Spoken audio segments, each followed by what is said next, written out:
Hey this is Ranjan, review বাই চ্যানেলে আপনাদের স্বাগতম।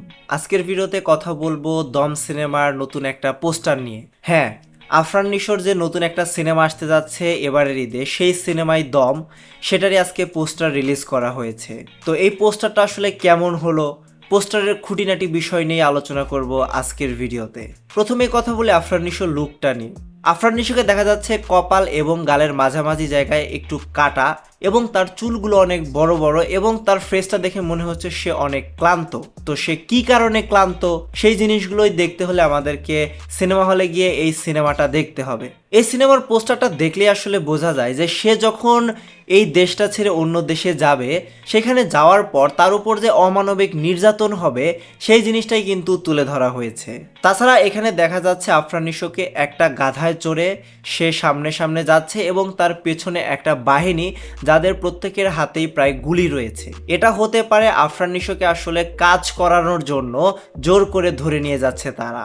যেহেতু এই সিনেমাটা একটা সত্য ঘটনা অবলম্বনে তৈরি হচ্ছে, তো এখানে বলা যেতেই পারে যারা আসলে অবৈধ উপায়ে বিদেশে যায় তারা কিন্তু এরকম দালালদের খপ্পরে পড়ে, এবং দালালদের খপ্পরে পড়ে গিয়ে বিভিন্ন ক্যাম্পে আসলে এদের উপরে অমানবিক নির্যাতন চালানো হয়। তো এই জিনিসটাই হয়তো দেখানো হতে পারে আমাদেরকে দম সিনেমাতে। দম সিনেমার ইন্টারেস্টিং বিষয় কিন্তু চঞ্চল চৌধুরীও। তবে এই পোস্টারে কিন্তু আসলে আমরা কোথাও চঞ্চল চৌধুরীর ছাপ দেখতে পাইনি, তাকে কিন্তু আসলে লুকিয়েই রাখা হয়েছে। তো সে কোন চরিত্রে থাকতে পারে সেটা কিন্তু আমরা এখন পর্যন্ত জানি না।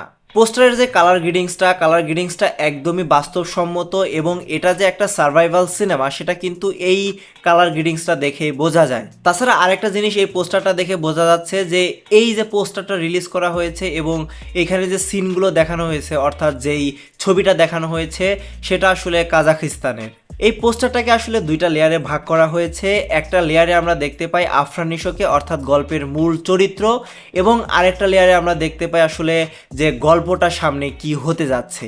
তো এই যে একটা ইন্টারেস্টিংভাবে পোস্টারটা সাজানো হয়েছে, এই জিনিসটা আসলে খুবই প্রশংসার দাবিদার। এখন পর্যন্ত ঈদে আসতে যাওয়া প্রায় 3-4টা সিনেমার পোস্টার রিলিজ করা হয়েছে।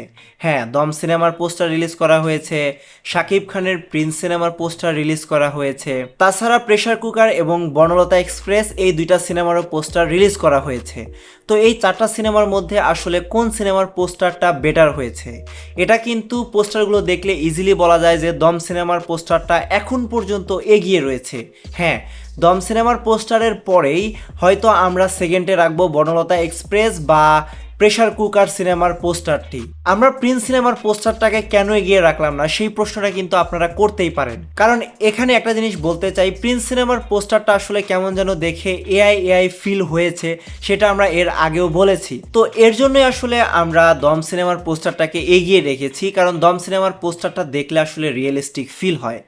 আপনারা দেখেন যে লেয়ারগুলো করা হয়েছে সেটা আসলেই খুবই ইন্টারেস্টিং। তো এই যে ঈদে মুক্তি পেতে যাওয়া সিনেমাগুলো আসতে যাচ্ছে, সেগুলোর পোস্টার আসলে কেমন হয়েছে, কোন পোস্টারটা আপনার বেশি পছন্দ, সেটা কিন্তু আমাদেরকে কমেন্টে জানাতে পারেন। ধন্যবাদ রিভিউ বাইয়ের সম্পূর্ণ ভিডিওটি দেখার জন্য।